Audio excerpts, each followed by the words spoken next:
오늘 헌법재판소에서 탄핵 심판이 열렸죠. 5차입니다.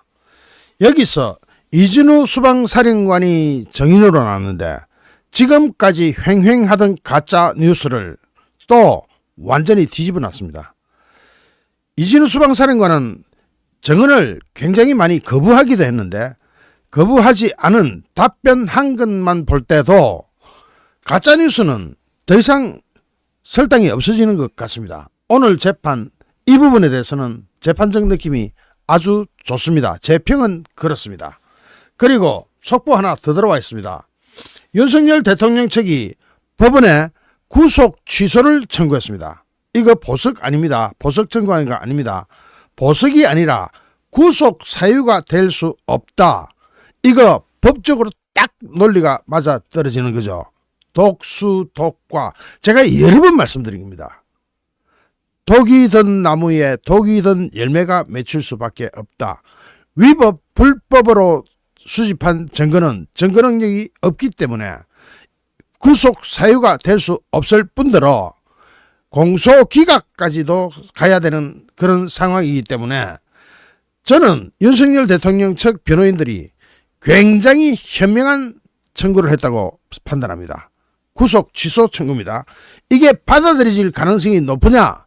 거기에 대해서는 아직 평가할 수 없습니다. 받아들여져야 되는 것이 법적으로 당연한 당입니다. 그리고 오늘 헌법재판소는 오후 2시부터 윤석열 대통령 탄핵심판 5차 변론 기일을 열었는데 윤석열 대통령은 오늘도 변론에 직접 출석하셨습니다. 오늘 변론에는 이진우 전 육군 수방사 수도방위 사령관, 여인형 전 국군 방첩사령관, 홍장원 전 국가정보원 1차장이 정인으로 출석하는데 첫 번째 정인으로 이진우 전 육군 수방사령관이 나왔습니다. 이 부분만 지금 이제 모아도 상당히 양이 많습니다. 축약해도 지금 언론에서 나오는 거의 대한민국 모든 언론은 다 수집했습니다. 제가 직접 현장에 갈 수 없었기 때문에 싹 다 수면 빠진 거 아마 없을 겁니다. 그런데 가짜뉴스는 박살이 좀 나는 것 같습니다. 자, 하나씩 보겠습니다. 이진우 수방사령관은 계엄 선포는 적법하다고 생각했다. 이 부분이 가장 큽니다. 그리고 두 번째가 12상 비상계엄 당시 국회 의결을 방해하기 위한 군 병력 투입 지시는 없었다. 자, 이게 이제 첫 판부터 아주 센 게 나오죠. 총을 쏴서라도 들어가라, 3명이 한 명씩 끌고 나와라, 했던 거기에 대해서 국회 의결을 방해하기 위한 군병력 투입 지시는 없었다.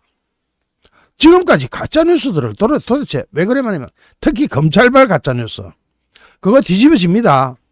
지금 오늘 이진우 수방사령관이 윤석열 대통령을 편을 들었느냐? 전혀 아닙니다. 자기 나름대로 팩트를 이야기한 겁니다. 그러므로 지금 현재 가짜뉴스가 어떻게 되겠습니까? 계엄 선포는 적법하다고 생각했다. 윤석열 대통령이 국민을 상대로 방송을 통해서 이야기하는데 위법이라는 생각을 할 여지도 없었다. 김영현 전 국방장관이 저에게 즉시 국회로 가라고 했을 때 작전 지시로 이해했다. 군인 관점에서 봤을 때 대통령의 국민 담화는 전략 지침이라면서 비상계엄은 행정과 사법 기능이 정상적으로 되지 않아서 회복하기 위한 것으로 알고 있었다. 딱 떨어지는 겁니다. 딱 떨어지는 거. 뭐냐? 비상계엄 왜 내렸죠? 지금 비상계몽령이라고 하잖아요. 계엄령을 계몽령이라고 하는데 뭐가 잘못된, 그전에 엉터리니까 계몽을 하는 거죠. 행정과 사법 기능이 민주당으로 인해서 정상적으로 작동되지 않을 정도고 회복하기 어려운 그런 상태였기 때문에 행정과 사법 기능 정상적으로 되지 않아서 회복하기 위한 것으로 알고 있었다. 딱 떨어지는 겁니다, 여러분. 자, 거기다가 윤석열 대통령으로부터 직접 체포 지시 받은 적이 없었다. 뭐요, 지금? 지금 이제 이진우 수방사령관이 이야기했던 걸로 어마어마하게 많은 루머와 가짜뉴스가 떠돌아왔는데, 아니, 체포 지시 받은 적 없대. 그리고 체포 지시 받은 적이 없을 뿐더러 국회 의결을 방해하기 위한 군병력 투입 지시도 없었답니다. 그럼 뭡니까? 김영현 국방장관이 국회로 가서 의원 출입을 막고 의결을 막으라는 지시가 있었느냐 하는 윤석열 대통령 측 반대 질문에도 없었다. 수방사령관이 이렇게 답변하면 다른 사람들은 거짓말쟁이들입니까? 이거 수방사령관이 지금 검찰에 조수를 내놨는데 그 조수 내용이 검찰 측으로 인해서 확 다 흘러나와가지고 뉴스를 다 탔잖아요. 그런데 헌법재판소에서 이렇게 나왔습니다. 바로 그 당사자인 이진우 수방사령관이, 자, 여기서 김영현 국방장관이 국회로 가서 의원 출입을 막고 의결을 막아라 하는 지시가 있었냐? 없었다. 이진우 전 사령관은 국회 측 대리인단의 질의에는 대부분 답변을 거부해버렸습니다. 국회 측 질의가 이 상당히 꼬로하게 유도신문을 하겠죠. 그러면서 여기에 대해서는 다음에 이 뒤에 내용에 또 나옵니다. 만약 너희들 원하는 대로 답변하면 위증이 될 수밖에 없다. 완전히 너희들 원하는 대로 답변해주면 위증으로 내가 처벌받을 텐데 왜 내가 그런 짓을 하냐 하면서 답변 거부. 자, 이러면서 검찰은 김정현 전 장관을 구속 기소하면서 공소장에 계엄 당일날 바로 이 오늘 정의로 나오는 이진우 전 수방사령관이 윤석열 대통령과 통화하면서 본회의장으로 가서 3명이 한 명씩 덜쳐업고 나오라고 해라. 총을 쏘아서라도 문을 부수고 들어가서 끌어내라 등의 지시를 받았다고 공소장에 적시를 했는데 이게 무슨 정언입니까? 지시받은 적 없었다. 윤석열 대통령으로부터 체포 지시 받은 적 없었다. 자, 이게 지금 검찰도 나중에 박살나야 됩니다. 자, 누구 말을 듣고 했는지는 모르겠지만은 김영현 전 장관도 그런 사실 없었다. 자, 여기 또 앞에 말씀드렸는데 스티브 박님 보석은 언제 이러시네요. 보석 청구가 아닙니다. 그게 아니라 그러니까 앞에서 좀 보고 오십시오. 윤석열 대통령은 법원에 구속 취소 청구를 한 겁니다. 보석이라는 건 보석 조건에 맞춰가 돈 내고 나오는 겁니다. 그런 거 아니에요. 보석 청구가 아니라 원래부터 잘못됐으니까 구속 자체를 취소해달라고 청구한 겁니다. 자, 지금 뒤에 들으셔가지고 앞에 행거 질문하시는 분 이제 답변 안 합니다. 자, 여기서 또 구체적으로 가면 오늘 윤석열 대통령이 실패한 계엄 아니다. 윤석열 대통령 표정 한번 보세요. 오늘 법정 사진입니다. 표정에서 이진우 수방사령관이 증언하는 것을 보고 환한 웃음을 짓고 있습니다. 윤석열 대통령이 저 표정 보고 여러분 어떤 생각 드세요? 제가 앞에 썸네일에 이 부분 느낌이 아주 좋다라고 제가 얘기했죠. 자, 윤석열 수방사령관 윤석열 대통령 신문에 비상계엄이 적법하다고 생각했다. 아까 했던 거고. 자, 여기서 이진우 수방사령관이 추가 내용. 국군 통수권자인 윤석열 대통령은 검찰총장까지 했기 때문에 법에 대해서 누구보다도 전문가가 아닌가 생각한다. 전 국민에게 방송을 통해서 대국민 담화를 이야기하는데 위법 또는 위헌이라는 생각할 여지가 없었다. 지금도 그 부분은 적법하다고 생각한다. 야, 지금도 법정에 나온 헌법재판소 정인으로 나오는 지금도 그 부분은 적법하다고 생각한다. 자, 보세요. 여러 가지 이유로 행정사법 기능이 정상적으로 되지 않을 때가 계엄령 선포 조건으로 알고 있다. 위법은 아니고 상황이 그렇게 가는구나라고 생각했다. 지금도 그 부분은 적법하다고 생각한다. 헌법재판소 재판관들 특히 문영배, 야구르죠. 우리가 지금 이야기하는 것은 문영배 및 이미선 정계선 이런 헌법재판관을 상대로 재판하는 거 아니에요. 여러분 그렇게 재판하는 거 아닙니다. 저 4인방 완전 극좌파 4인방을 뺀 나머지 4명을 상대로 재판한다고 보시면 돼요. 우리가 재판하는 대상은 그 사람들이 이미 결론 내려놓고 재판하는 거고 나머지 4사람 6명이 돼야 되는데 4명 가지고는 안 되죠. 한 명 추가로 뭐 들어갈 그 사람은 잘렸습니다. 이미 잘렸다고 보시면 돼요. 제가 틀림없습니다. 문영배가 네 사람밖에 영향력을 끼치지 못할 겁니다. 이미 그들은 동지애가 싹 있고 나머지 네 사람은 그렇지 않잖아요. 나머지 네 사람이 협조 안 해주면 되는 거예요. 재판은 그렇게 되는 거예요. 헌법재판은. 국회 측이 이 국회 측 하면 전부 민주당 측 할게요. 그냥 민주당 측이 이진우 수석사령이었는데 윤석열 대통령이 끌어내라고 지시했냐 하는 질문에 분명히 아까 끌어내라고 지시받은 적 없다고 했으면서도 국회 측이 반대 신문을 하면서 또 유도 신문을 하는 겁니다. 그러니까 이진우 수방사령관이 국회 측 신문에 답변을 거부하면서 형사소송에 관련되어 있어서 답변 드리기 어렵다. 또 뒤에 나옵니다. 이 부분 답변 왜 안 하느냐. 너가 하자는 대로 하면은 내가 위정을 할 수밖에 없다. 이런 답변도 나와요. 자, 그러자 국회 측이 정인 답변 거부해도 계속 질문할 것이라고 길을 팍 죽입니다. 그리고 국회 측이 가림막을 설치해 줄까요? 윤석열 대통령하고 눈이 마주쳐서 무서워서 답변 못합니까? 하니까 이진우 군인으로서 그런 거 필요 없다. 가림막 같은 거 나한테는 해당 사항 없다. 안 해도 된다. 자, 그리고 공포탄 이야기 나왔죠. 공포탄 불출은 훈련을 하기 위한 것인데 이것을 계엄하고 연결시키더라. 억울해 죽겠다 이겁니다. 아니 공포탄 불출은 훈련을 하기 위해서 나온 건데 이걸 왜 계엄하고 연결시키느냐. 그 연결시키는 고리가 어딨냐. 이거 완전히 지금까지 떠돌던 가짜뉴스를 한 방에 박살내는 순간입니다. 그러면서 계엄 당시 메모인 거는 통합방위 절차를 정리한 것이다. 통합방위는 북한을 상대로 합니다. 자, 그러면서도 당시 상황에 대해서 다 기억할 수는 없습니다. 라고 하면서도 자기가 할 말은 다 했습니다. 거의 다 했어요. 그리고 두 번, 세 번 계엄해도 좋다. 윤석열 대통령이 한 번에가 안 되면 두 번째, 세 번째 계엄을 해도 좋다 하는 발언을 했느냐 하는 데 대해서 이진우 수방사령관 내가 기억하는 거하고는 다릅니다. 딱 잘랐습니다. 야.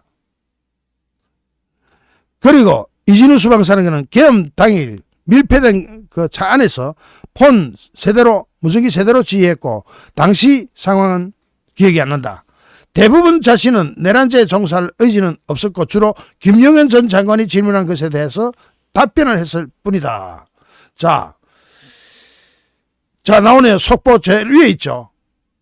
이진우 수방사령관. 자꾸 그렇게 구체적인 진술을 요하면 위정 가능성만 커진다. 이거 완전히 박살낸 겁니다. 이거. 자꾸 그렇게 사람 이렇게 이까지 불러놓고 사람 겁주고 해서 하면은 내가 위정을 할 가능성밖에 더 있지 않냐. 위정 가능성이 커질 뿐이다. 이 답변이 오늘 답변 베스트 10 중에 들어가는 답변. 그리고 제가 기억하는 것과 제3자가 하는 이야기 중에 제 기억에는 없는 것이 많다. 이거 완전히 자기는 이렇게 기억하는데 제3자는 저렇게 기억한다. 그런데 저 사람이 저렇게 이야기하는 거는 내 기억에는 없는 게 많다. 가짜뉴스 누가 만들어 버렸어. 진짜 여기서는 괘씸하기 짝이 없습니다. 자, 그리고 반대신문에서 참 치사한 질문도 나옵니다. 윤석열 대통령 질문. 대통령 측 총애를 받았나 하니까 이진우 수방사령관 아니다. 계엄 당일날 대통령과 통화했다. 직접 통화도 처음이었다. 자, 잠깐만요. 다시 한번 속보. 이게 여러 군데서 떴습니다. 국회 방어 목적으로 출동했고 내부에 들어갈 계획 없었다. 국회 내부 들어갈 계획 원래 없었다. 그리고 계엄 선포도 관사에서 설거지하던 중에 TV 보고 알았다. 가림막 설치 다시 한번 보면 국회 측 장순욱 변호사가 가리개가 있으면 자연스럽게 대답할 수 있겠느냐고 묻자 이진우 수방사령관 그 부분은 상관없다. 군인으로서 직책과 명예심을 가지고 말씀드리는 중이다. 자, 그리고 윤석열 대통령 측에서 검찰 지금까지 이야기했던 검찰 공소장과 객관적 사실을 잘못 파악하고 있다 하면서 주 1회 기일을 신청해야 한다는 이 부분은 별도 페이지로 제가 마련했으니까 그때 보겠습니다. 국회 측이 계엄 상황 중에 대통령으로부터 3번 전화를 받았다고 진술했는데 인정하냐라고 물었지만 이진우 수방사령관 말씀드리기가 제한된다. 나 지금 형사재판 중이다. 형사재판 중인데 왜 그런 걸 물어보냐. 자, 여기서 답변하면 저쪽으로 정언이 법적으로 정언 채택도 되고 여러 가지로 자신한테 불리한 정언은 하지 않을 권리가 있죠. 자, 그리고 이어서 계엄 당일 현장에서 수방사 병력에게 국회 담장을 넘어 들어가라는 지시를 했는지, 대통령이 현장 상황을 물었는지, 자신이 국회에 도착했는데 국회 내부로 들어갈 수 없다고 보고했는지 등등 유도신문을 잔뜩 했습니다. 반대신문에서, 국회 측에서. 그러자 답변 드리지 않겠습니다 하고 딱 끊어버렸습니다. 그런 아까 얘기했죠. 구체적인 진술 자꾸 요구하면 위정 가능성만 커진다. 답변 드리지 않겠다.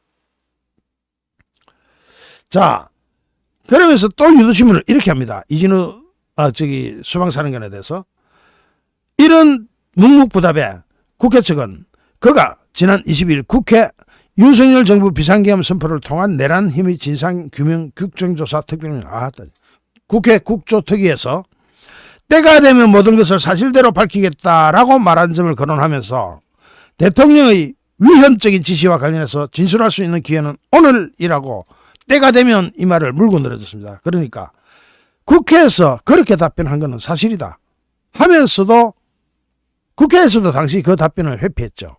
그러니까 때가 되면 이러는데 때가 오늘이야 하니까 아이고 국회에서 그렇게 말씀드린 건 맞습니다. 때가 되면 이라고 말했지만 오늘도 뻥. 자, 그러면서 그 검찰 조사에서 이진우 사령관이 아직도 못 들어가서 본회의장에 가서 4명이 한 명씩 덜쳐고 나와라. 아직도 못 들어갔냐? 뭐 하고 있냐? 문 부수고 들어가서 끌어내. 총을 쏴서라도 문을 부수고 들어가서 끌어내라. 라고 정언한 바 있는데 이에 대해서도 답변 드리기 제한된다면서 답변을 거절했는데 제일 처음에 제가 이 영상 처음에 뭐라 그랬습니까? 여기서 윤석열 대통령으로부터 체포 지시를 받은 바 없다. 그리고 국회 의결을 방해하기 위한 군 병력 투입 지시는 없었다라고 직접 대답했습니다. 그렇기 때문에 이 부분은 그걸로 가름을 하면 될 것 같습니다. 그리고 오늘 대통령 이진우 수방사령관 답변할 때 표정 다시 한 번만 더 보고 넘어갑시다. 아주 환하게 웃습니다. 이거 보이시죠? 지금 이 사진 나오는 게 법적인 재판정입니다. 재판정에서 저렇게 웃는다는 것은 이진우 수방사령관이 진짜로 진실을 이야기하고 있는 거죠. 자, 아까 얘기했던 그 윤석열 대통령 측 이야기.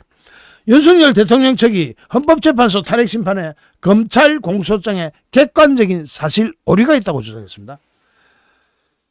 윤석열 대통령 측 변호인단 소속 최거훈 변호사는 헌법재판소에서 진행된 이 재판에서 비상계엄 당시 대통령과 이진우 전 수방사령관 사이에 전화통화한 상황이 검찰 공소장 내용과 다르다. 지금 오늘 정언도 그렇게 나왔고 최 변호사 측은 김용현 전 국방사령관 공소장에는 대통령과 이진우 사령관 통화가 3번으로 적혀있지만 또 윤석열 대통령 공소장에는 4번으로 적혀있고 다 객관적인 사령이 다르다. 이 검찰이 정신이 빠졌습니다. 지금 법정에서 이렇게 되면 증거기각이에요. 자, 김영현 국방사령관한테는 전화통화 4번 했다고 공소장에 기록되어 있고 윤석열 대통령 공소장에는 3번으로 기록되어 있고 검찰이 헛다리 짚고 벅벅 긁고 있는 겁니다. 지금 자다가 봉창을 벅벅 뚫고 있는 거예요. 어쨌든 그러면서 객관적 사실은 하나인데 검찰 공소장에는 객관적 사실이 여기 따라 다르고 저기 따라 다르고 흔들리고 있다. 공소장 자체로만 보면 이진우 전 수방사령관과 대통령 사이 통화가 3번이지 4번이지 그런 기초적인 사실이 흔들리고 있다. 실제로는 한두 번에 그칠 수도 있다고 주장했습니다. 그러면서 총체적으로 볼 때 검찰이 객관적 사실 파악을 잘못했기 때문이다. 당연히 청구인 측도 객관적 사실에 맞지 않는 주장을 지금 저 앉아서 하고 있다라고 주장했습니다. 또 헌법재판소 탄핵심판의 경우에는 형사소송법을 준용해야 함에도 이를 무시한 채 재판을 진행하는 것은 헌법재판소 법 위반하고 있는 것이다. 아울러 현재 재판 중인 사건 기록 송부를 요구할 수 없음에도 헌법재판소가 수사 기록 송부 촉탁을 밀어붙였다. 원본 아니고 사본이면 괜찮다. 이게 어디 있어요, 전 세계에. 자, 이외에도 윤석열 대통령 측은 재판부에 증인신문 시간, 증인 신청 제대로 요구했습니다. 즉 심판기일을 주 1회가 아니라 주 2회가 아니라 1회로 줄여달라. 지금 재판을 여기도 하고 법정에도 하고 한 사람이 날아다닙니까? 그리고 재판 전략에 대해서는 이야기 안 하고 그냥 무대포로 재판정에 나가는 사람이 있습니까? 그거는 여기서 중요한 게 있습니다. 우리나라 누구도 변호사의 조력을 받을 권리를 방해할 수가 없습니다. 그런데 변호사가 조력하지 못할 수준으로 재판을 요구하면은 그 재판은 무효가 됩니다. 여러분 이거 알고 계십시오. 재판을 하루에 한 번씩 하지 그러면 하루에 한 번씩 하면 되겠네. 그런데 변호사의 조력을 받을 시간이 변호사의 조력을 재판정에서 받습니까? 그 전날이야. 전전날 이렇게 재판정에 가기 전에 며칠 전에 이렇게 보고 나와야 되죠. 간단한 재판을 해도 그렇습니다. 그런데 지금 주 2회로 그것도 온종일로 몰아붙이면 이 재판을 어떻게 변론을 그 변호사 조력을 받을 수 있냐 하면서 지금처럼 주 2회 심판기일이 지정되면 대리인이 이때 대리인은 변호사입니다. 이 법률 대리인이라고 하죠. 변호사를 얘기하는 겁니다. 대리인이 현실적으로 심판 대리가 불가능한 상태가 된다. 그러면은 윤석열 대통령은 변호인의 조력을 받을 권리가 박탈되고 대리인 역시 심판 대리가 불가능한 상태가 되면은 그 재판은 유지될 수가 없습니다. 자, 헌법재판소 그래도 몰아붙이겠죠. 이거는 국민이 진실을 알아야 됩니다. 우리 국민이 모두 진실을 알고 헌법재판소 저 지경이냐? 저렇게 개판으로 재판을 해? 라고 나가야 됩니다. 여기서 아무래도 오늘 제일 중요한 거는 대통령의 체포 지시나 국회에 들어가서 국회의원을 끌어내라는 지시 없었다라는 이진우 전 수방사령관의 증언이 쏟아지면서 윤석열 대통령은 이렇게 환하게 웃을 수밖에 없고 12.3 비상계엄 당시 국회 의결을 방해하기 위한 군 병력 투입 지시는 없었다라는 점에서 다른 답변에서 답변하지 않은 즉 국회 측 민주당 측이라고 합시다. 민주당 측에서 유도신문에 오는 것에 대한 답변은 거절했지만 이 답변으로 그 답변을 모조리 가름할 수가 있는 겁니다. 그래서 일단 이진우 부분에 대해서는 이진우 수방사령관 부분에 대해서는 뭐 이걸 이겼다 졌다 할 수 그런 건 없습니다만 재판에서 결론 나기 전에 이겼다 졌다는 없습니다. 그러나 오늘 이 심판은 윤석열 대통령 측이 완전히 이겼습니다. 또 속보 오늘 두 번째 오늘 헌법재판소에서 두 번째 증언 여인영 방첩사령관이 나왔는데 이리 눈치 보고 저리 눈치 보고 저 사람이 군인이 맞는지 대한민국 유사시에는 목숨도 걸어야 될 사람이 왜 그래 흐리멍텅하게 답변하는지 좀 문제인 것 같습니다. 그러나 대세에 영향은 미치지 못하는 것 같습니다. 제로일 것 같은데 모든 증언에 형량 계산을 하고 있는 것 아니냐. 저는 이거 분석하면서 저 사람은 머릿속에 지금 자기 형량 계산하고 있는 그걸로 보입니다. 보는 사람마다 주관은 다르겠죠. 오늘 이진수 전 수도방위 사령관에 대한 증언 신문이 끝나고 윤석열 대통령한테 발언권이 주어지자 윤석열 대통령 이렇게 얘기했습니다. 호수 위에 떠있는 달 그림자를 쫓는 것 같은 느낌이다. 호수 위에 떤 달 그림자가 그게 잡아집니까? 그러면서 검찰의 수사를 현실성 없는 추정으로 규정하면서 국군 통수권자로서 훌륭한 장군들 진술에 말 섞고 싶지 않다. 전반적으로 신문에서 나온 이야기 취지는 군인 10명 정도가 국회에 겨우 진입했고 흉기도 휴대하지 않았다는 것 아니냐. 국회 경내에 수천 명의 민간인들이 있었던 것으로 보여지고 의사당 본관도 7층짜리 건물이어서 그 안에 수백 명이 있었을 것이고 특전사 요원들도 소화기 공격을 받고 도로 나왔다. 그런 상황에서 과연 14명을 가지고 내가 국회의원 체포 지시를 했다는 게 상식적으로 가능한 이야기냐고 반문했습니다. 상식에 근거해 본다면 사안의 실체가 어떤 것인지 알 수 있을 것이라고 했습니다. 지금 현재 헌법재판소 심판은요, 그 문영변이 뭐 이런 뭐 그런 사람하고 재판하는 거 아니라고 보셔야 됩니다. 문영배하고 대척점에서 있는 어제 2월 3일 한바탕 헌법재판소 안에서 헌법재판소 재판관들끼리 격론이 벌어졌죠. 그때 격론을 벌인 나머지 4명, 그 사람들을 보고 재판하고 있는 겁니다. 그렇게 보시면은 정확하게 맞습니다. 그 문영변이 뭐 정계선이니 뭐 이미선이니 이런 사람들은 제끼 벌어도 됩니다. 근데 사람은 어차피 인용으로 나올 거니까 4대 4만 나오거나 5대 3으로 나와도 윤석열 대통령은 기각입니다. 바로 현직 복귀입니다. 자, 그리고 이거 한번 보십시오. 제가 배꼽이 빠질 것 같아서 여러분들께 보여드릴 거라고 하겠습니다. 이진수 수방사령관의 답변에 문영배 소장 얼굴을 한번 보십시오. 완전히 찌그러져 가지고 저게 뭡니까? 아이고 망했다. 아니, 이진수 수방사령관이 아까 우리나라에서 나돌던 가짜 뉴스를 거의 대부분 박살을 내고 갔잖아요. 그 박살내는 장면에 문영배 표정 한번 보십시오. 완전히 찌그러져 버렸습니다. 거기다가 이진수 수방사령관의 소신 있는 답변에 정청래부터 해가지고 전부 다 국회 측 소추인단 완전 얼굴이 찌그러져 가지고 완전히 엉망진창이 돼버렸습니다. 정청래 거기서 얼굴 그렇게 찡그리고 뭐합니까 지금? 아이고 지금 어쨌든 지금 이제 요 다음이 홍장은이죠. 홍장은이 더 아마 재밌는 상황이 펼쳐질 겁니다. 홍장은이가 말을 막 바꿨죠. 한겨레 신문 인터뷰할 때는 대통령에게 한동훈 체포 지시를 받았다라고 했다가 대통령한테 체포 지시를 받은 건 아니고 체포 대상 명단을 방첩사령관이 나한테 줬다라고 이렇게 이야기를 합니다. 누가? 홍장은이가. 그러면 홍장은이가 방첩사령관한테 명단 받았다 하니까 이 방첩사령관은 여기에 대한 답변이 오늘 나와야 되잖아요. 나왔습니다. 그리고 체포 지시를 국정원장한테 보고했다는 시점, 이것도 처음에는 국정원 정무직 회의 때 정치인 체포 지시를 보고했다가 그날 오후에 하루도 안 돼가지고 앞에는 그래도 하루 만에 말을 뒤집은데 오전에 했던 걸 오후에 또 뒤집으면서 사실 정무직 회의 때는 너무 민감한 것이라 정무직 회의가 끝나고 했다가 국정원장 조원장이 체포 관련한 내용 보고받은 적 없다. 이 무슨 그렇게 생각을 까느냐.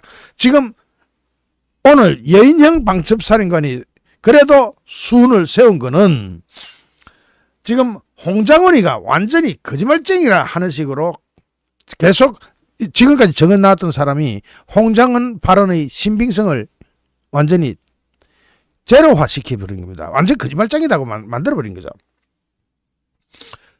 여인형 방첩사령관은 오늘 정언에서 당시에 정치인 체포나 선관위 서버 반출 등이 결과적으로 실질적으로 이루어진 것은 없다는 것을 강조를 하면서 결과적으로 방첩사는 군인의 명령에 따라 국회와 선관위에 출동했다가 그냥 복귀한 게 전부다 이런 식으로 말했습니다. 이런 진술은 뭡니까? 책임 소재를 줄이려는 의도, 즉 머릿속에는 형량 계산하고 있는 이 사람 형량 계산을 제대로 하면 어떻게 해야 되느냐. 있는 대로 다 말하는 게 좋습니다. 다 솔직히 까놓고 자기도 지금 안절부절을 못하고 있는 것 같은데 겁쟁이가 돼가지고 무슨 군인이 저렇게 겁이 많은지 몰라. 그런데 다 털어놓는 게 좋아요. 즉 국방부 장관 정언했죠. 오늘 자기 앞에 이진수 수방사령관 정언했죠. 전부 다 일관되지 않습니까? 어쨌든 홍장은 체포조 위치 추적 이런 언급은 상식적으로 이상하다고 한 것도 소득은 소득입니다. 여인형 방첩사령관은 이제 윤석열 대통령을 대리하는 송진호 변호사가 물어봅니다. 여인형 전 사령관한테 국회 울타리도 가보지 못했던 정인의 부대가 대단한 체포작전을 벌인 것처럼 왜곡 보도되고 있는 것이 억울하지 않냐? 라니까 그건 또 예스 억울합니다. 뭐 이렇게 나가는 거죠. 자, 여기에 대해서 이 여인형 사령관 당시 방첩사령관 책임자로 정말 안타까운 심정이었다. 국민들에게 변명하는 게 아니다. 구체적으로 지시를 어떤 마음으로 어떤 신중한 자세로 이행했는지 구분해서 생각 좀 해달라 라면서 제가 영향력 제로라고 이야기한 것은 플러스 요인이 많습니다. 우리한테 플러스 되는 요인이 많지만 말하는 게 너무 군인하지 말고 그냥 어디 가서 돗자리 까놓고 점이나 치주는 게 나을 것 같아요. 어쨌든 간에 홍정한 전 국가정보원 1차장이 언론 인터뷰가 한 것에 대해서는 그건 믿을 수 없다. 두 가지가 이상하다. 제가 밤 10시 40분경 통화해서 국회는 경찰과 협조하면서 봉쇄하고 있다. 체포자가 나가 있다고 홍정한 전 차장이 이야기했는데 언론 인터뷰를 했더라. 그런데 방첩사 요원들 출동 시간은 그로부터 홍정은이가 방첩사도 나왔다더라 라고 떠들어대는 데 있어서 방첩사 요원들이 실질적인 출동 시간은 홍정은이가 이야기했던 것보다 2시간이나 지난 후인 새벽 1시다. 무슨 홍정은 그렇게 뻥카를 터주고 있냐. 자, 가짜뉴스가 하나씩 하나씩 다 밝혀지죠. 제일 가짜뉴스를 많이 밝힌 사람은 오늘 이진우 전 수방사령관이고, 두 번째 여기서도 가짜뉴스가 터져나 박살나기 시작합니다. 그런데 2시간 전에 타임머신을 탄 것도 아니고 2시간 전에 홍 전 차장과 그런 대화를 했던 것 같지 않다. 그런데 안 했다는 거네. 왜냐? 출동한 시간이 새벽 1시인데 아니 홍장원이는 밤 10시 40분하고 그런 통화를 했다고 또 언론 인터뷰를 해가지고 뻥카를 터뜨렸다. 지금 이 홍장원이는 정언 신빙성이 아주 박살이 나고 있는 겁니다. 자, 여기서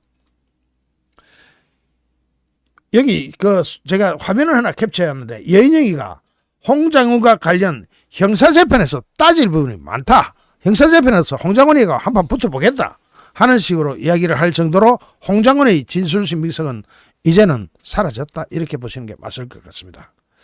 뉴스에서 거 한번 보겠습니다.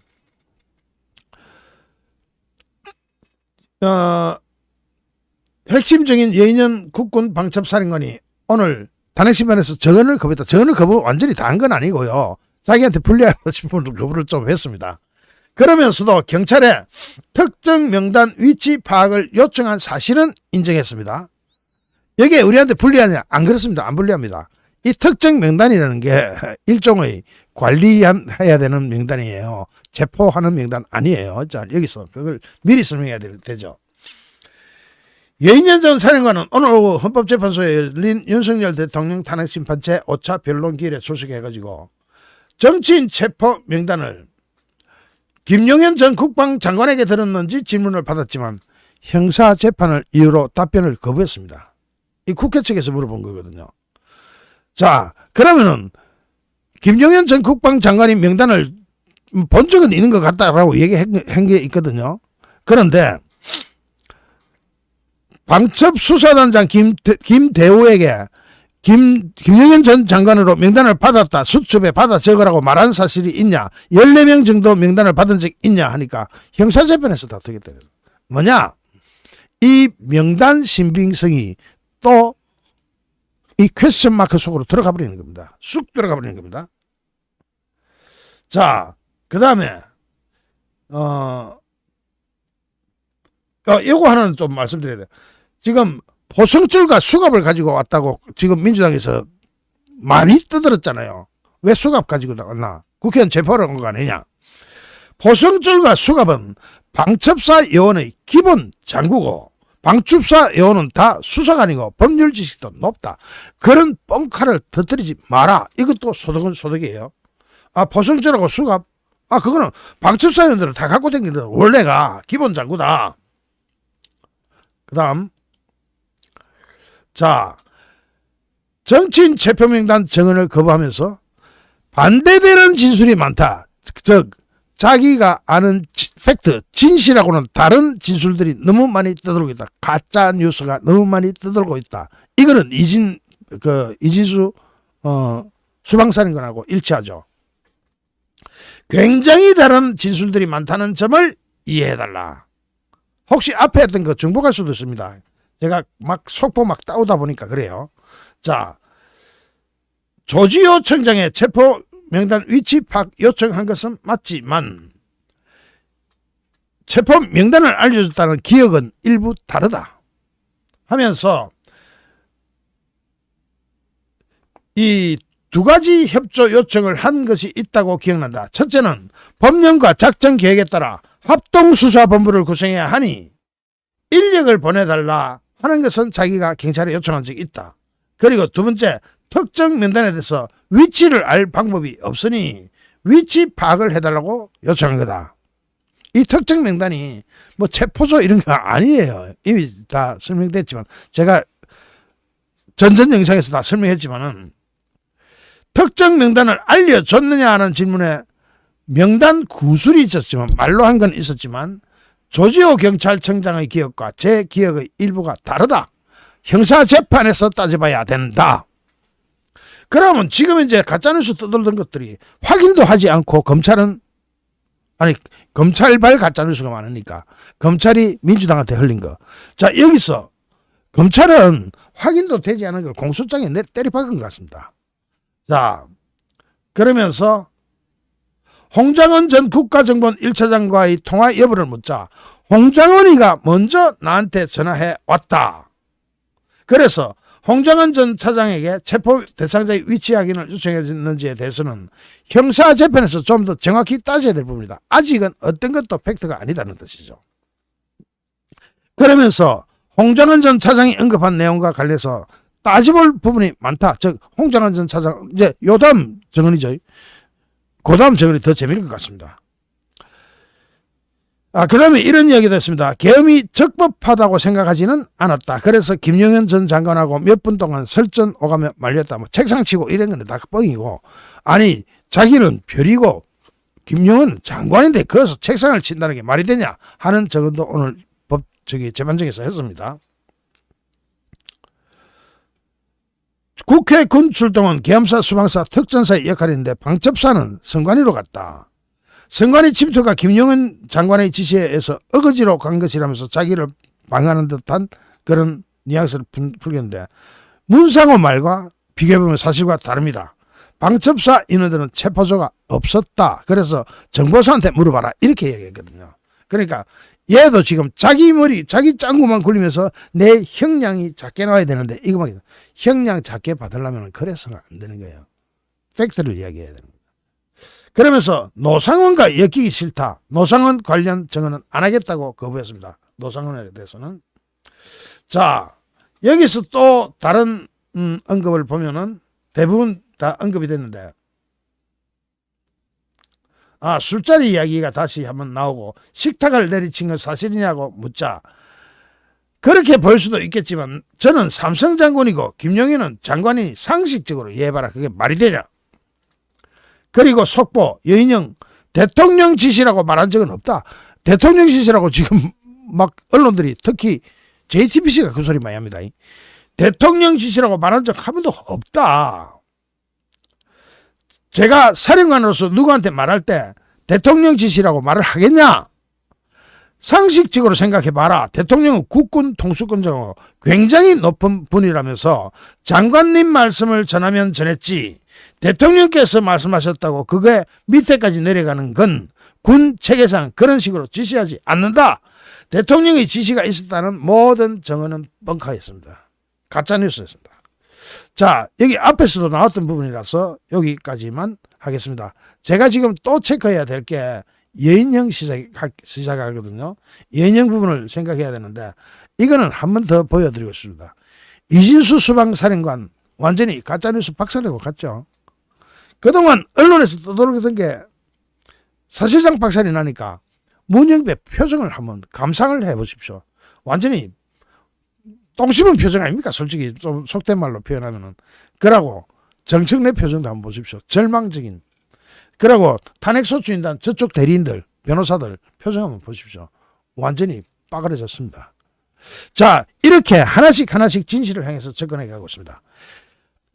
예영 방첩사령관의 오늘 정언을 가지고 대세에 영향을 줄 큰 플러스 요인이나 마이너스 요인이 별로 없는, 플러스로 치면 100점 만점에 한 20, 30은 플러스가 됩니다만은 영향력은 거의 제로였던 것 같습니다.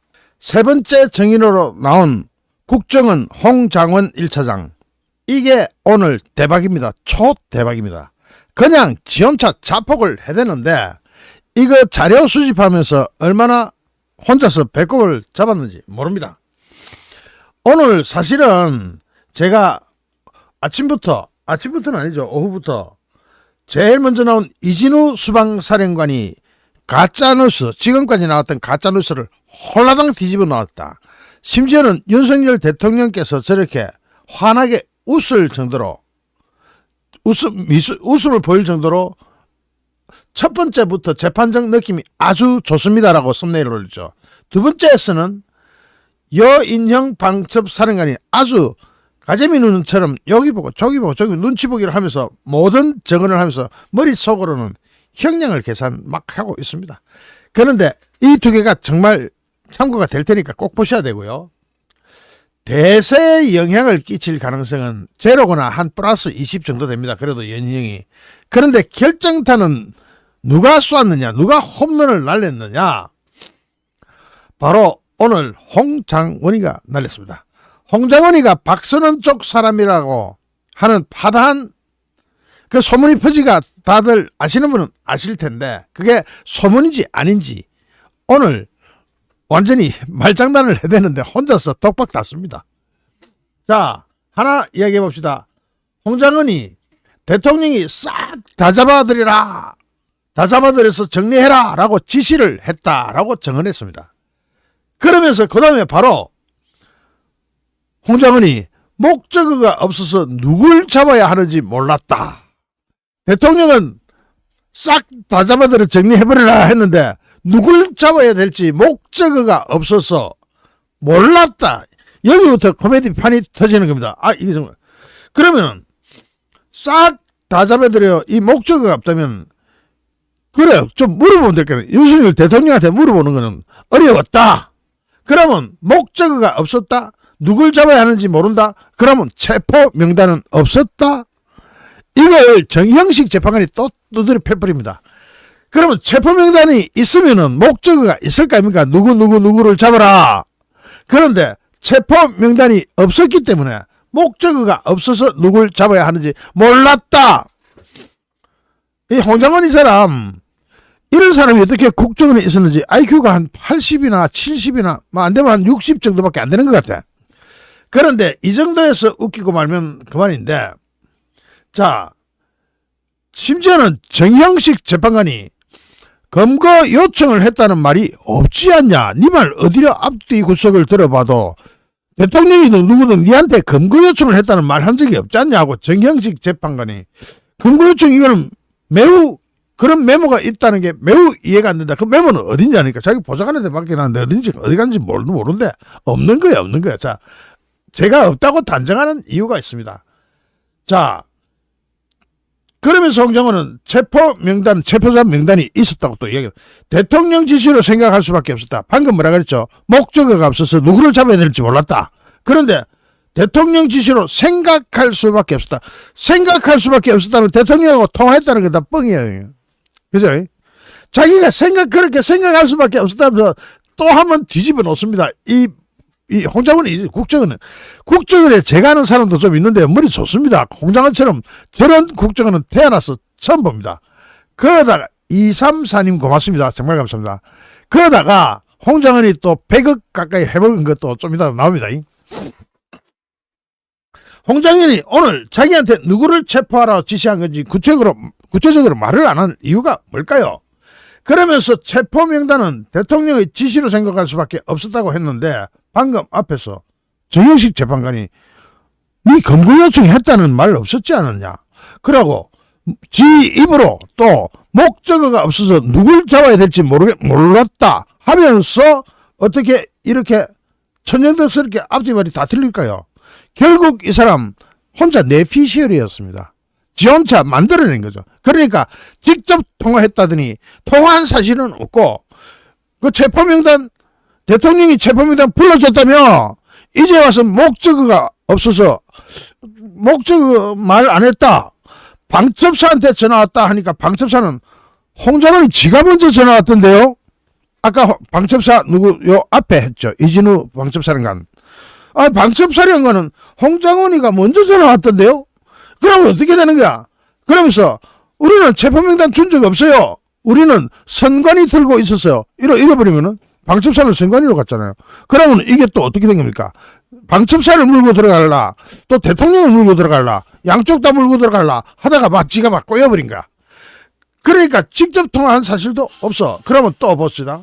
이게 벌써 홍장원이가 말이 왔다 갔다 한 게 12월 6일하고 7일날 벌써 왔다 갔다 시작했는데, 그때부터 짱구가 여기 맞추다 보니까 이게 터져버리고 여기 맞추다가 이게 터져버리고, 어쨌든 간에 너무 세게 때렸습니다. 그러니까 12월 6일날 한겨레 신문하고 인터뷰할 때는 12.3 비상계엄 당일날 밤에 분명히 밤에라 그랬죠. 그런데 또 비상계엄 사실은 텔레비 보고 알았다. 텔레비 보고 알은 게 밤에 대통령에게 한동훈 대표 체포 지시를 받았다 해놓고는 12월 7일날 대통령한테 체포 지시를 받은 건 아니고 체포 대상 명단을 방첩사령관이 나한테 줬다. 방첩사령관은 지가 먼저 전화 왔던데요. 오늘 그렇게 정언했잖아. 지금 이러면 그때부터 말이 달라지기 시작해가지고 지금 이게 안 맞는 거야. 앞뒤가 이 바퀴 톱니바퀴가 뻐그러지 버려. 그러고 국정원장한테 대통령이 지시를 하면 정식 라인 국정원장한테 하지. 이 사람 잘 모르거든요. 잘 알지도 못하는 제1차장한테 못하러 대통령이 직접 전화를 합니까? 대통령이 그렇게 지시할 거 있으면 국정원장한테 하지. 그래서 국정조사 특위에서 국정원 정무직 회의 때 정치인 체포지시 등을 국정원장한테 보고했다 해놓고는 보고 안 받았다 하니까, 사실 정무직 회의 때는 너무 민감한 사안이라 정무직 회의가 끝나고 나서 보고했다니까 국정원장 조원장이 체포 관련된 내용은 보고받은 사실 자체가 없다 했는데, 오늘 또 그걸 또 맞춰야 되잖아, 말을. 그러니까 이 오늘 정언한 거야. TV 보고 계엄을 알았다. TV를 보고 알았다 했죠, 분명히. 그러고 TV 보고 계엄을 알게 돼가지고 그전에는 몰랐고, TV 보고 계엄을 딱 알고 국방부 차관한테 전화를 하니 국방부 차관도 모르고 있더라. 그럼 텔레비 보고 알았다. 텔레비 보고 알은 사람이 어떻게 그 체포명단 지시를 12.3 비상계엄 당일날 밤에 대통령한테로부터 받았습니까? 이 계엄 사실도 모르고 있었던 거야. 모르고 있다가 텔레비 보고 알은 거야. 텔레비 보고 알은 사람이 어떻게 체포 지시 명단에 있어. 여기서 국방부 차관한테 전화하니까 국방부 차관도 모르더라. 홍장원이가 그러면 그 메모 어디냐니까 그 체포 메모 작성한 보좌관은 누군지 공개하기가 어렵다. 아니, 체포 메모를 지가 작성했다며. 그런데 보좌관은 또 갑자기 나와? 그런데 갑자기 나온다 쳐도 있다 쳐. 그런데 그 보좌관 공개하기 어렵대. 이건 뭐냐? 없는 거지. 지금 앞뒤 맞발이 안 맞으니까 없는 거야. 그러면 또 홍장관은 여인형이 불러줬대. 여인형이 불러준 체포명단을 지가 받아 적었다 그랬거든. 오늘 이게 전부 다 법정에서 오늘 하루 만에 다 생긴 일이야. 그러면서 체포명단을 작성한 보좌관 공개 어렵다. 분명히 여기 뭐라고 했습니까? 지가 오늘 텔레비 하면 YTN 여인형이 불러준 체포명단 받아 적었다 했죠. 누가? 지가 받아 적었다 했지. 그런데 체포 메모 작성한 보좌관, 왜 보좌관한테 작성자를 보좌관으로 또 밀어? 그러니까 한 자리에서 이리 왔다 저리 갔다 하니까 이거 문영배 소장 대행 말고 정형식 같은 사람은 이 사람이 지금 미쳤나 싶겠죠. 정형식 재판관이 아주 세게 칩니다. 그리고 홍장원이 그러면 네 대통령한테 전화 받을 만한 친분이 좀 있었냐? 국정원장한테 전화할 형편이 안 되고 차장한테 전화하려고 그러면 상당히 신뢰가 있고 뭔가 있어야 되는 거 아니냐 하니까 그것도 정언은 또 이렇게 대통령하고 독대한 적 한 번도 없었고 국정원장과 함께 4번 이렇게 마치 나눴을 뿐이다. 이건 너무 허무하잖아.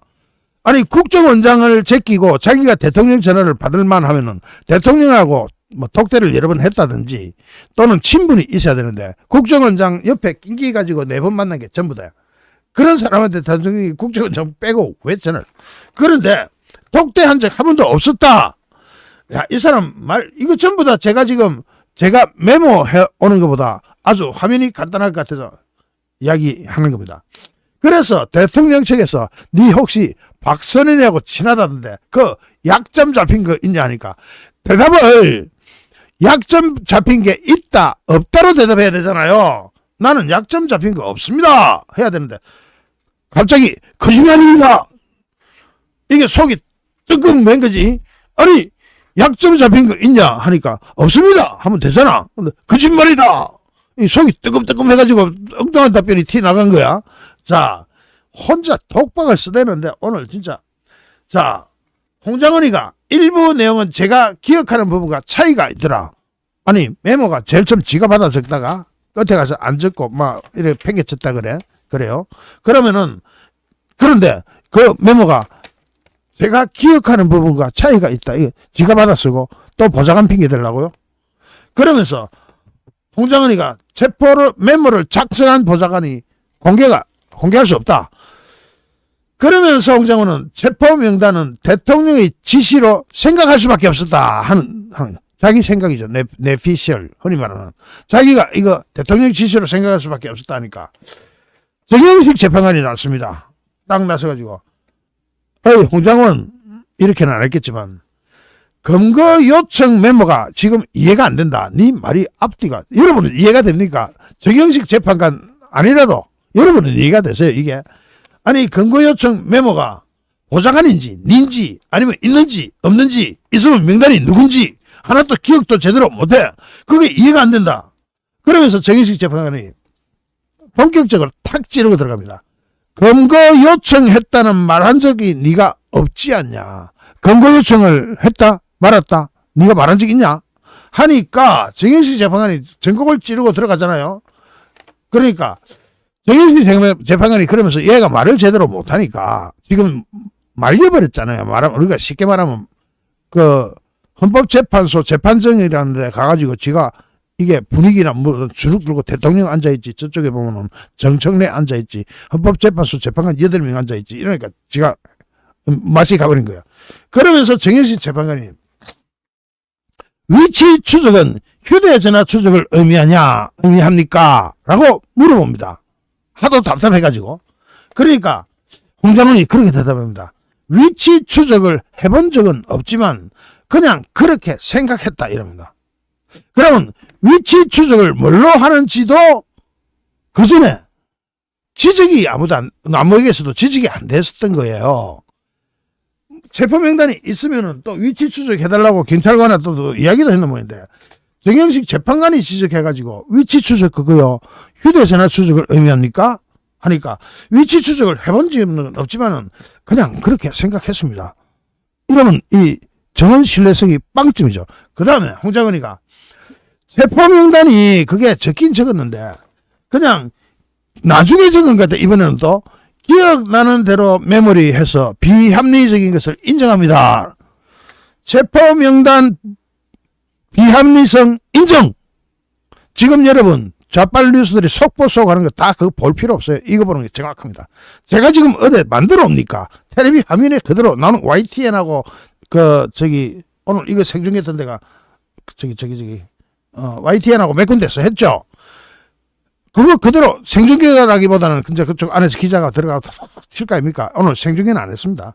그런데 기억나는 대로 메모를 해서 비합리적이라는 것을 비합리성을 인정한다. 비합리성이 자기 스스로 인정될 때 법정 증거로 채택됩니까? 안 됩니까? 여러분 상식적으로 생각해 주십시오. 만약에 이 정언을 법정 증거로 채택하고자 한다면 헌법재판소 안에는 4사람밖에 없습니다. 문영배, 이미성, 정계 또 누구더라? 정씨 둘이 4사람밖에 완전 극좌파 헌재 재판관. 나머지 4사람은 저런 본인이 비합리성을 인정한다고 하는데 저걸 증거로 채택해야 되나? 라고 생각할 겁니다. 여러분도 그렇게 생각할 겁니까? 여러분이 누구하고 이야기하다가 그래 알았다 내가 비합리적이라는 게 인정할게 이래버리면은 이 거짓말쟁이가 되는 거 아닙니까? 자, 그래서 윤석열 대통령이 마지막에 정리를 해버립니다. 완샷에 딱 보내버립니다. 윤석열 대통령이 홍장원에게 방첩사를 도와주라고 통화한 적은 있다. 그때는 계엄령과 전혀 무관할 때였다 하면서 윤석열 대통령이 그 자리에서 바로 지적합니다. 국정원은 원래 그런 데 대한 수사권이 없고 검거는커녕이고 위치 추적도 못하는 기구가 국정원이 되겠습니다. 국정원이 위치 추적을 하려면 예를 들어 간첩이 있다. 위치 추적한다. 간첩 수사권도 경찰로 다 넘어갔죠. 위치 추적을 하려면 경찰한테 이야기해서 경찰의 위치 추적 영장을 받아야 국정원도 하는 겁니다. 그래서 대통령이 그걸 모릅니까?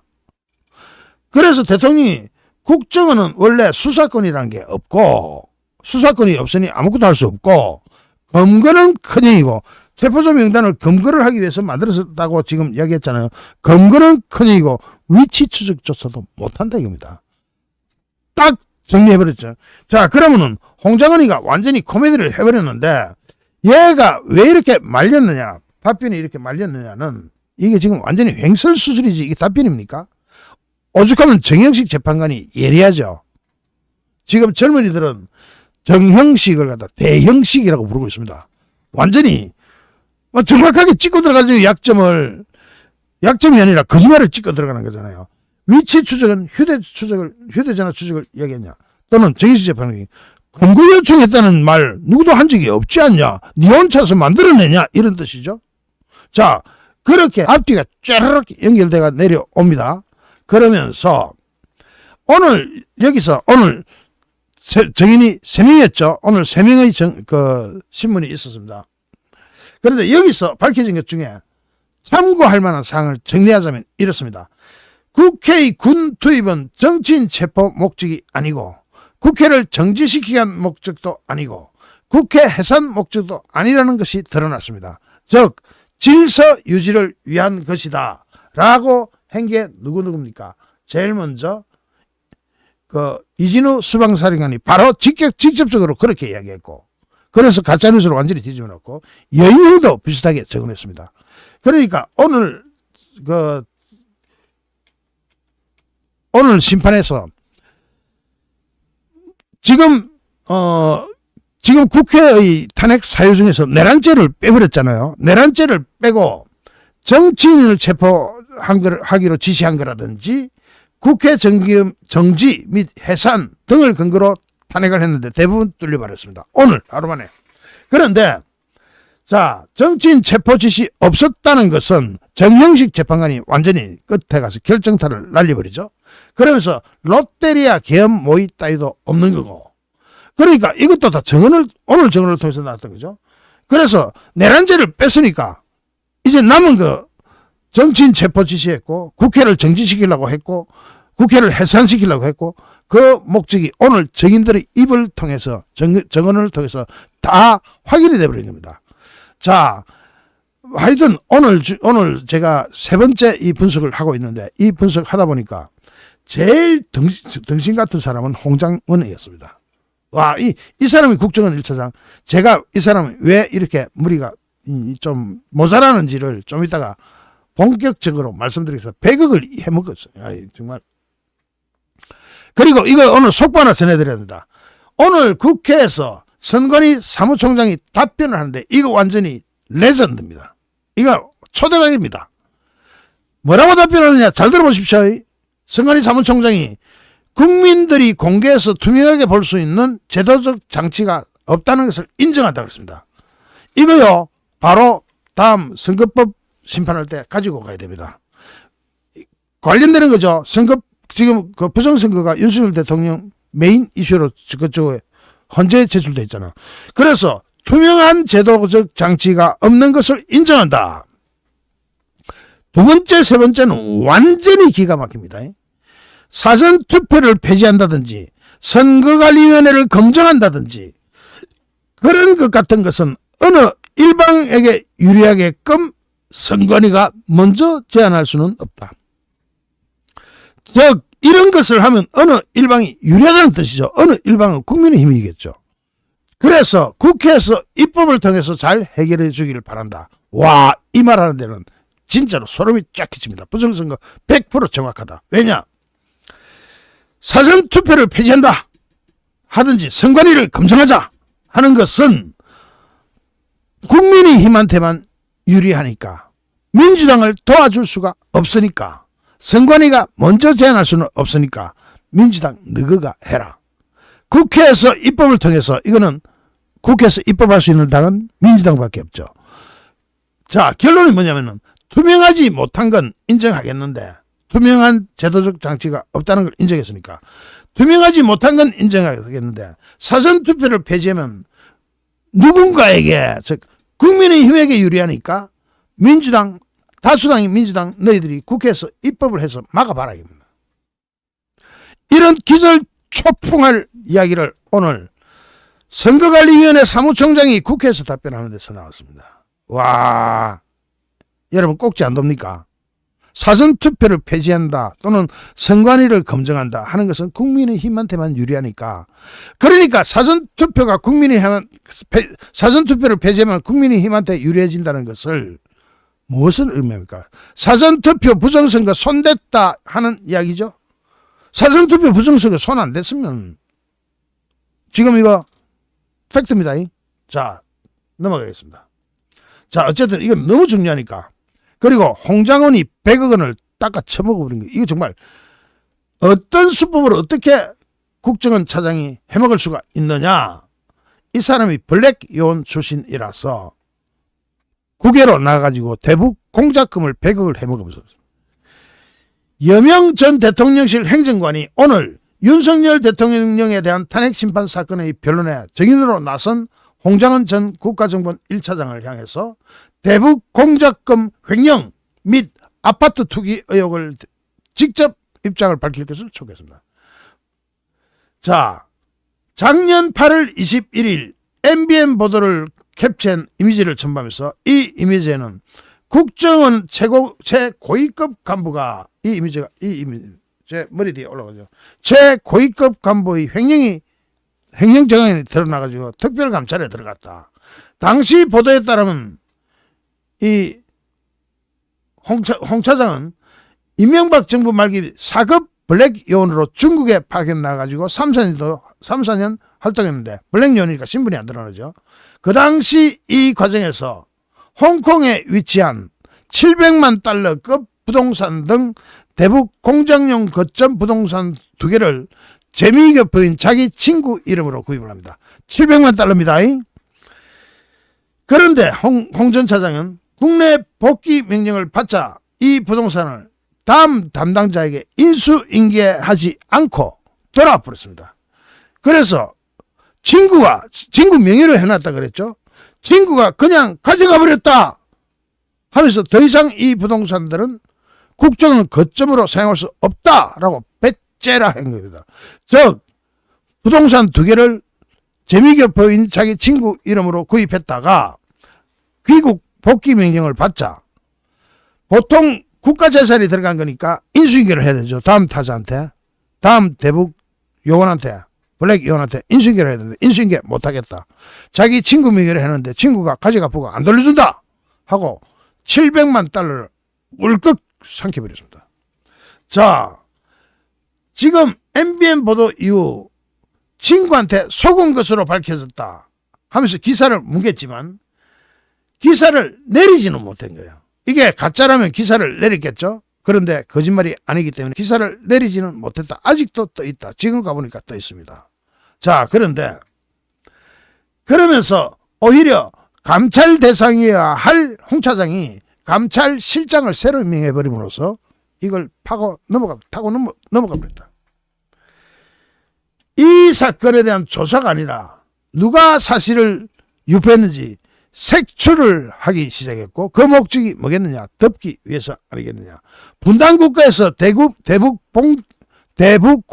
말이 좀 대북 공작금 횡령이라니 가장 날카롭게 펴려져야 할 우리의 칼이 우리의 내부를 향하고 있었다. 자, 홍장원 이 사람 성체가 드러납니다. 그 가액이 지금 돈으로 100억 원에 달합니다. 하여튼 홍장원 이 사람 기가 막힌 사람이네요. 야, 진짜 수법이. 그리고 진짜 중요한 거, 인권위원회에서 윤석열 대통령의 방어권 보장을 위한 전원위원회를 10일 날 개최합니다.